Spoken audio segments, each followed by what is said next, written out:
తమిళనాడు ముఖ్యమంత్రి పురచ్చి తలైవి మరణించడంతో తమిళనాడు ఒక్కసారిగా స్తంభించిపోయింది. కొద్ది రోజులుగా అనారోగ్యంతో బాధపడుతున్న ముఖ్యమంత్రి జయలలిత ఇక లేరు అన్న వార్త వినగానే అభిమానులకు ప్రాణం పోయినంత పనైంది. ఎన్నో ఒడిదుడుకులు అడ్డుకుని ముఖ్యమంత్రిగా ఎదిగిన ఆమె జీవితంలో మనకి తెలియని ఎన్నో నిజాలు ఉన్నాయి.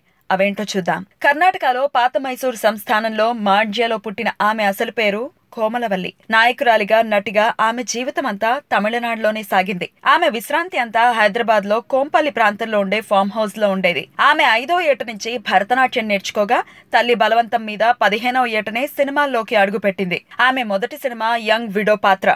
మెట్రిక్ స్టేట్ ర్యాంకర్ ఓ యంగ్ విడో పాత్ర పోషించటం, ఆ తొలి సినిమాకు సెన్సార్ ఇచ్చిన రేటింగ్ పెద్దలకి మాత్రమే. తనకు అప్పటికి 15 ఏళ్ల వయసే కాబట్టి తన తొలి సినిమాను తానే థియేటర్లో చూడలేకపోయిందట.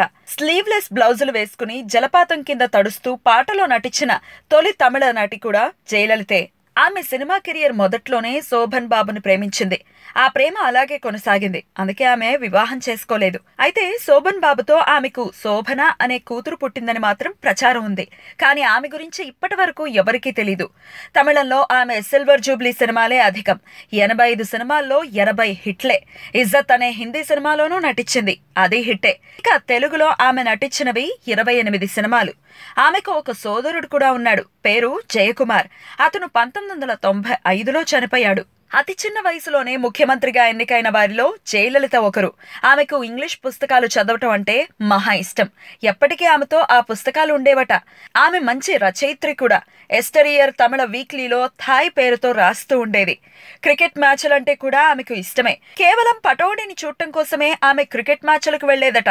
దత్తపుత్రుడి పెళ్లి జరిపినప్పుడు 1,50,000 మందికి ఆతిథ్యం ఇచ్చింది. ఇది గిన్నిస్ రికార్డ్. తన దత్తపుత్రుడి పెళ్లి ఖర్చు అప్పట్లోనే 100 కోట్లని విమర్శ కాగా 10 కోట్లేనని ఐటీ శాఖ అంచనా వేసింది. తన ప్రియ సఖి శశికళతో ఆమె బంధం గురించి రకరకాల దుష్ప్రచారాలు ఉన్నాయి.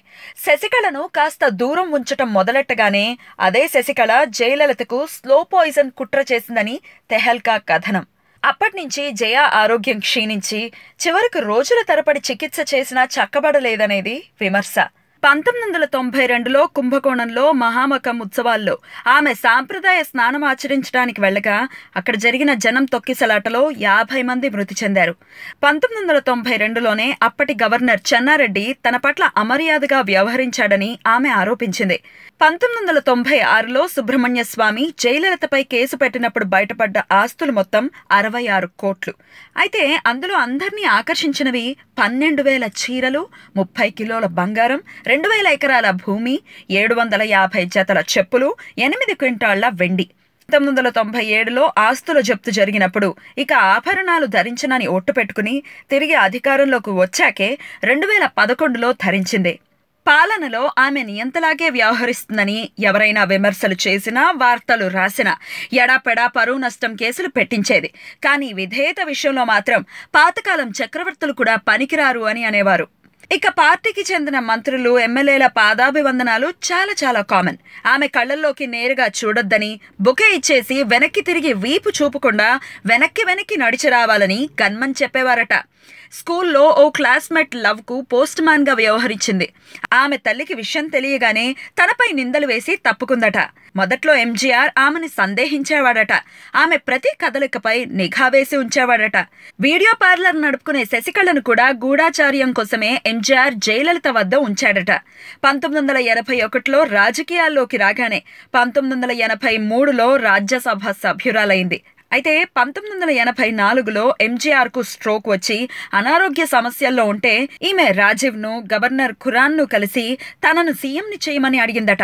దాంతో ఆమె ఎంజీఆర్ కోపానికి గురైంది. 1986లో ఎంజీఆర్ తో పడకపోవడంతో ఆయనకు పోటీగా జయలలిత పెరవై అనే సమాంతర ఆర్గనైజేషన్ ని కూడా స్టార్ట్ చేసింది.